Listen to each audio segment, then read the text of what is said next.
I returned.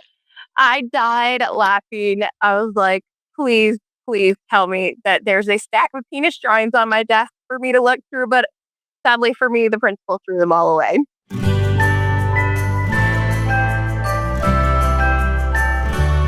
How to survive the classroom.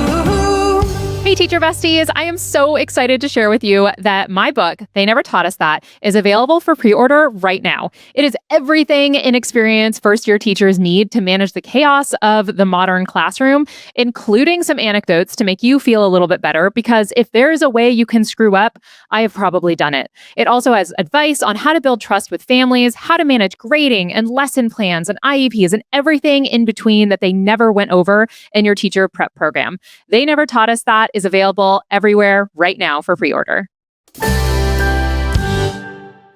Hey, teacher besties, welcome to How to Survive the Classroom. Guys, I went to St. Louis this last weekend. It was incredible. I have to tell you specifically about St. Louis because the people that, when I went to St. Louis, every single person was like, you need to get toasted raviolis. And I did not know that was a thing. I had never experienced a toasted ravioli. And I didn't get it before the show because let me tell you about something about doing these comedy shows and traveling and all of that. I immediately feel ill before every single show. My go bag now is just a bunch of medications for various gastrointestinal distress. And I had, because I'm so dumb, I ate hot Cheetos the night before. So I was suffering right before my show. And after the show, it's always like, miracle, I feel 100% again, right? And so we went to this little like bar down the street and I got toasted ravioli. If you have not had the pleasure, they are essentially just like a normal ravioli that has like, I don't know if it has bread. I think it has some kind of like Italian seasoning breading on it. And they taste like I guess they're baked, but they kind of taste fried and they're crunchy. Fantastic. 10 out of 10. Would recommend. Can't wait to go back so that I can have more toasted ravioli. It was amazing. The show was amazing. It was just the absolute best. And if you have not yet come to one of my shows, please do, either with Teachers Lounge or solo shows. I am having the absolute best time. And coming back from these shows, I'm always trying to play catch up and the grading right now. And I know you guys are in it too, because it is like holiday season. We're dealing with all of the different stressors of personal life stuff. And then on top of it, we are expected to now grade the things. And my students just finished up their field experience. So I've been running all over, like trying to make sure I get to all of these classrooms, give them feedback, do all of that. And then at the same time, they are also having to submit all of this writing to me. And so I got really behind on it. And I finally sat down and started going through. And you know how it is, after you've assigned something that you feel like you did a good job explaining, the first few that come in, you're like, okay, well, clearly they didn't get it, right? Like these kids weren't really trying. They didn't look at the resources I gave them, all of that. But then after about 3, if they're still not starting to get it, you start to like reevaluate your entire life. Like, oh no. Maybe it's not them. And I had that experience, which really sucks because it was this big paper that they were working on. And I'm like, I don't know that I did a great job explaining what they were supposed to do. So we finally got back in person and I'd posted a video about it on TikTok and Instagram. And it's so funny because most of them follow me. And so they were all like, what did you screw up with our stuff? Like, we haven't seen our stuff back yet. Like, what did you screw up? I'm like, oh, dang it. Like, so not only did I screw up, but then they came in and were like, yeah, we know. We know it's fine, but we also know. And I realized this is as being a college professor, especially now, I feel extra guilt about this, is that I assigned a book for them to purchase for the class and we haven't used it yet. It's not like a $400 book. It's like a $25 book, but still, it's Teach Like a Pirate, which is one of my favorite books. But now I'm like, that's a great point. And we have 3 weeks left of class. So we will be doing something with that book in the next 3 weeks. Thank you for pointing that out. And also it's a book that I think they could use as a resource like going forward. So it's not, even if we didn't even open it in my defense class, even if we didn't open it, it's still a really good book to have as a resource. But I did feel incredibly guilty because I was like, oh, dang it. I screwed up how to instruct this. And then definitely we have not opened that book yet. So if you're going through that right now, please know you're not alone. And sometimes we have to sit there and eat a little bit of crow because man, guys, the struggle is so brutally real. And with the holidays and stuff, I love so much how elementary teachers get so into the festivities, right? Like my son came home yesterday and was telling me that they went on a field trip and they have this Indigenous Peoples Museum in town, and he went around. And so he's telling me about the first Thanksgiving. And actually it was a pretty accurate depiction. And I asked him who he hung out with me. He told me is this girl's name. And I was like, "Oh, that's nice. I haven't heard you talk about her before." And he's like, "Yeah, mom, she's beautiful." I was like, "Oh, is she?" And he says, "Yes, she's beautiful and I love her." And I was like, "Wow, this escalated so quickly. This is the first time I'm hearing about this girl." I was like, "Is she in your class? Is she in kindergarten?" He said, "Yes." And I was like, "Okay." I was like, "Well, what do you like about her?" And he said, "She smells like cherries." I was like, "Oh, great." He said, "No, not cherries, flowers." I was like, "This kid is so in for it." I was like, "Oh, that's great. Like, what does she look like?" And he said, "Her hair is golden." And I'm like, "Okay, poet, calm down. Like, you're 5." And he just kept talking about her. And I was like, "That's great. Who else did you hang out with?" And then he mentioned another girl's name. I was like, "Oh, I don't think you've mentioned her." And he said, "Yeah, she's beautiful." And I'm like, "Oh no." I was like, "She's beautiful too." He said, "Yeah, I'm gonna marry them both." And I was like, "No, you can't do that." And he's like, "Why not?" And I was like, "You only get one wife. You only get the one." And he's like, "Okay, well," I was like, "At least in America, like there's rules. You get the one." And he said, "There's other places you can marry too." And I was like, "Oh boy." It's like, "Yeah, bud, there are." And he said, "Where?" "I'm gonna go there." And I was like, "You can't just." This kid. Guys, I'm already worried. I'm like, he immediately is like, "Well, I'm gonna marry these beautiful women, obviously." And then he also asked me, he said, are they gonna look the way they do now when they get older?" I was like, "Well, no, people change. They look different as they get older." And he's like, because he wanted to make sure she's beautiful now, but is she gonna be beautiful later? And I'm like, we gotta adjust that, my guy. We gotta look at, some other things that we're looking for in the people that we spend our lives with. But oh, this kid, guys, he's gonna give me all the gray hair. All right. I want to hear what's been going on in your classrooms. So let's go ahead and listen to the first voice memo. So the other week at my school, there was this boy, we gonna call him Timothy. And Timothy goes to his room, what you supposed to do. He goes to his class, puts his stuff down with everybody else, and gets in the back of the line to head to lunch. Well, everybody gets to lunch, and Timothy's not there. They go back to the class. Timothy had stayed back in the room, pulled his pants down, pooped on the floor, smeared it into the soles of his shoes, and walked around the room. I'm talking walking around the room between every seat, stood up on chairs, stood up on the table. He done looked like he hit like a little boogie or something on the desk, right? Like just smeared it everywhere. And the teacher comes back, he's like, "Timmy, what'd you do?" And he just goes, "What?" Like this was normal. Like they were wrong for asking him why he poop danced all over the classroom. It was crazy. No. What do you even do in that scenario? Like you come in and there's just like poop everywhere to that extent. I've been rewatching The Office Superfan episodes, and I just rewatched the episode where somebody poops in Michael's office on the floor and he has to have like the carpet replaced and all of that. And I feel like it would feel a lot like that where you come in and because the first thing you would have to do is make sure that you have somewhere else to teach the rest of the day at the bare minimum. Um, and then that feels like, especially if you know who did the poop smearing and redecorating, I feel like at that point you don't really have any other options than to suspend. But then I guess like maybe the janitor would be called and brought in to help clean.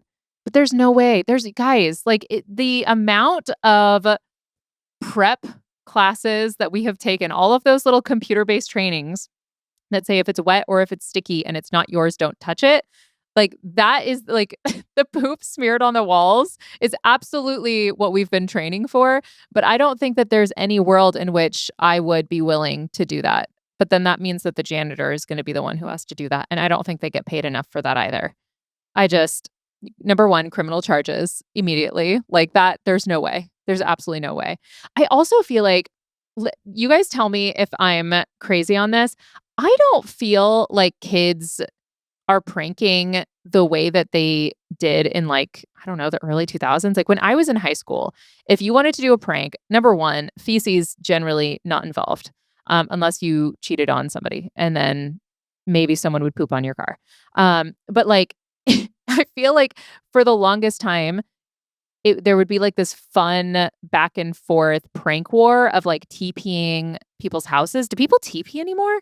Is that a thing? Like one of my neighbors recently got TP'd and I was like, "Aw, look at that. It's happening." But I hadn't seen that before then in so long. And I don't know if it's just because toilet paper is so expensive, but I even remember when we were in high school, our parents would get really mad if we took the toilet paper from the house because it's like the good TP. So you'd have to go to Walmart and get like like the off-brand, like super, super thin toilet paper and use that for toilet papering somebody's house. So I don't know. I don't know if I'm just not in the era of my life where I get to toilet paper anymore. But I mean, I guess I could, but it feels like that's something that would come with criminal charges if you got caught toilet papering somebody's house. Like that feels like a strictly 18 and under activity because after that you can't do it. Then it's like criminal mischief and stuff like that. Also, I would love to hear what were the things you guys did to prank when you were in high school, because my husband has things that he lists out that were outrageous to me. Like they would soap the fountain, which there were no fountains for us. I lived in California and there was a drought always. So you couldn't just go off and soap a fountain. But for him in southern Indiana, you could soap a fountain. They also would saran wrap people's cars and oil all over the place. So you would saran wrap it and then you would like douse it in oil. And then whoever like came to get their car, like they would be trying to take it off, but their fingers would be like slipping and all of that. And I feel like a good majority of these pranks were intended to be annoying, but not necessarily damage property. I'm trying to think if we had any good senior pranks or anything, but we really didn't. I feel like my class was so lame. In fact, I think I whined about this on the podcast, or at the very least on my Instagram, that I wasn't invited to my own 20-year reunion because I found out about it because one of my friends found out by somebody else that they were having the 20-year reunion for my class of like 50 that graduated 20 years ago. And I just talked to my friend yesterday and was like, "Oh, like, how was it? Did you go? Did anyone go?" And she's like, "They canceled it because of too few people wanting to go." And I'm like, "Well, you didn't even tell me about it." So yeah, like you got to actually tell the people if you want people to go. So we were lame in high school, and apparently the people running it still are a little lame. So all right, let's go ahead and listen to the second voice memo today. So I'm a teacher that was out on medical leave, and I had a friend screenshot a story from a Facebook post and text it to me, warning me not to be like this art teacher. So I start reading the story, and it's a letter written from a principal to the parents of a classroom apologizing for what took place in their art class today. And he explained how students were doing a gallery walk or a critique of art projects. And during the critique, somebody drew a penis on another student's art project, and nobody would confess to who, did the graffiti penis. So the teacher in the room thought the most appropriate response would be to demand that every seventh grader draw a penis and turn it into her so that she could try and match the graffiti penis to the artwork that was turned in by each student. And the principal reassured families that, this was not an appropriate assignment. It was not in the lesson plan. And that teacher would not be returning to the building because it was a substitute. And then at the bottom of the letter, I could see just like the top half of the signature that was cut off. And I read enough of it to go, oh my God, that's my principal's name. And I reread the story and thought, no way. This is the assignment that I left for my substitute for my art class while I was on medical leave. So I start texting my teacher besties in the building going, you guys, is this my classroom? Did this really just happen today? And they confirmed, yes, that's exactly what happened, that the seventh graders were told they had to draw a penis and turn it in. When I returned, I died laughing. I was like, please, please tell me that there's a stack of penis drawings on my desk for me to look through. But sadly for me, the principal threw them all away. Oh my gosh. What a twist surprise ending. Wow. I was not expecting it to be your classroom. It's never good when your school ends up on the news for something like that, but extra wild if you find out it's actually your students, because then immediately you have in your mind like the most innocent of kids that were asked to draw that. Because here's the thing, kids be drawing penises. They do it. It's constant. It's consistent. And it is the oldest graffiti that we have on record is penis drawings. Like you go back to like the ancient ruins and stuff. People are drawing penises. They just can't help themselves. It's like on Superbad where the kid he's sitting there and he immediately starts drawing penises every single time he's sitting. He just feels like he has to draw a penis. And I don't know what it is about that part of human anatomy that just draws the creative mind in so many different ways, but does it ever? And it's funny too, because you would think that maybe it would be girls that are drawing it more often than not. But it seems like it's mostly guys. And it seems like it's pretty cross-cultural. I don't know any culture that's like, wow, I can't believe that someone would do something as grotesque as draw a penis on that. Nope. It's all the cultures. It's every single one of them. Everybody's out there just drawing penises. And I love the fact that at some point in the future, they're going to discover, some like our era art. And someone's going to be like, wow, look, we found this stack of penis drawings in this art classroom. Someone's going to be like, that's a crazy assignment to be giving to a bunch of 7th graders. And little did they know that it was some substitute teacher that was trying to play police chief. The lack of logic required for that is actually kind of stunning, because of course the kid that drew it is not going to redraw. It's not a signature. Like, you're not going to redraw the penis in the same way so that you can sleuth out who drew it. Like, the levels of stupidity are kind of stunning with that decision. I'm so sorry for that teacher that they found out that was, and 7th graders especially are kind of like the most criminally insane group of humans that I think I've come across. I don't know if I shared this or not about the person I met at one of my shows who, I think it was like a 7th grader who had brought a little baggie with them to school. And the baggie broke open and some powder got everywhere.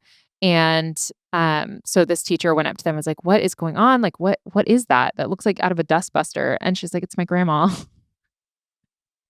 She had brought like a little Ziploc baggie of her grandmother's ashes with her to class.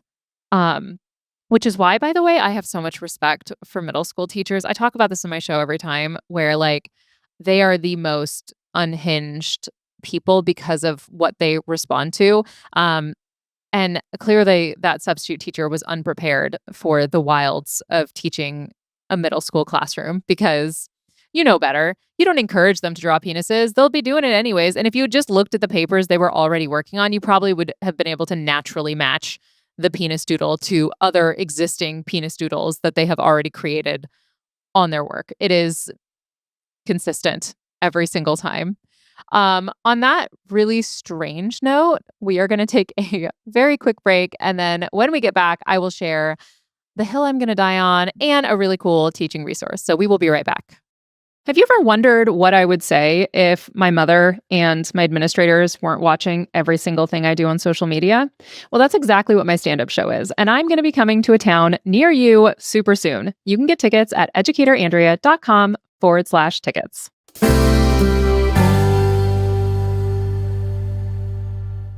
Welcome back, Teacher Besties. So one of the things that I really love to do is create routines in my classroom so that way kids know immediately when they come in, we're going to have to do a writing prompt. And so I would do journal writing. All the kids had their own spiral notebook that they would pick up at the beginning of class, put it back at the end of class.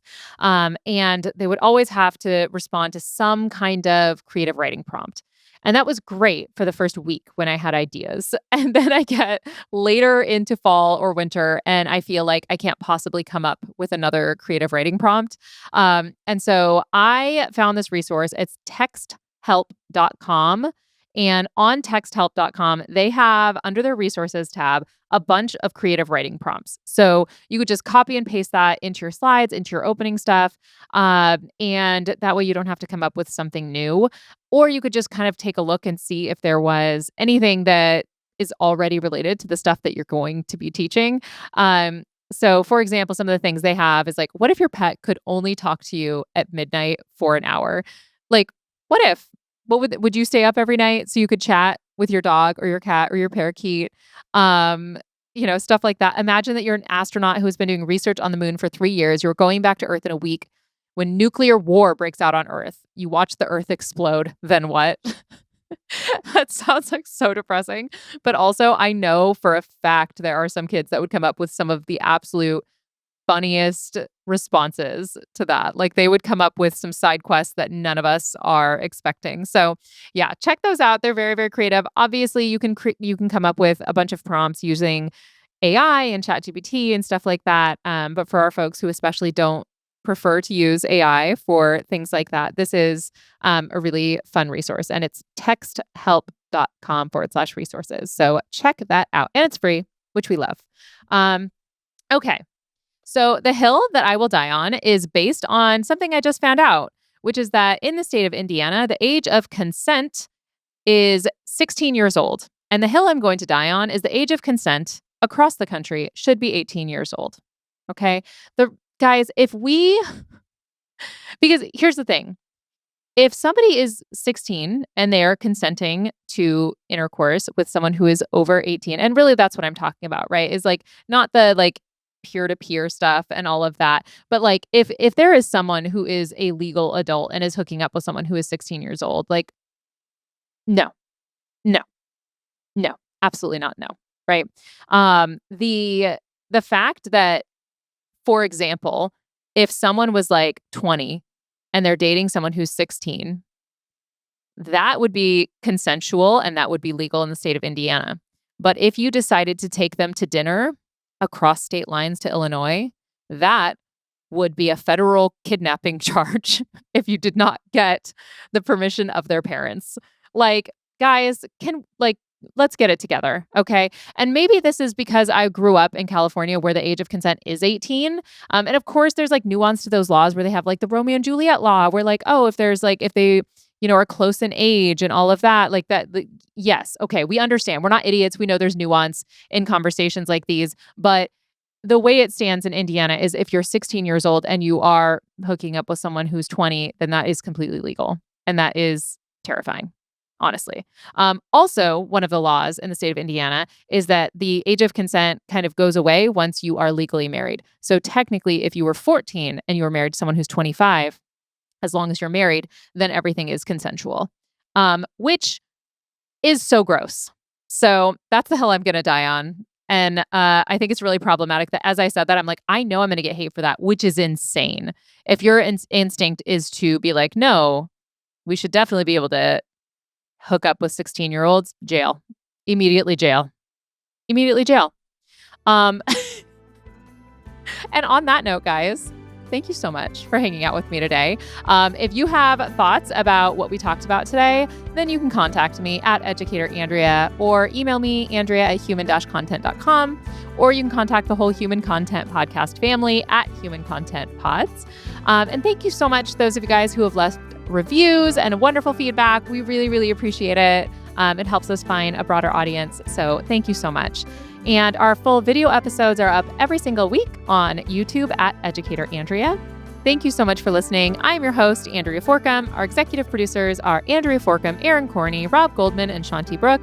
Our editor is Andrew Sims. Our music is by Omer Benzvi. Our engineer is Jason Portizo. Our recording location is Indiana State by College of Education. To learn more about our How to Survive the Classroom program, disclaimer, and ethics policy, and submission, verification, and licensing terms, you can go to podcasterandrea.com. How to Survive the Classroom is a Human Content production. How to survive the classroom.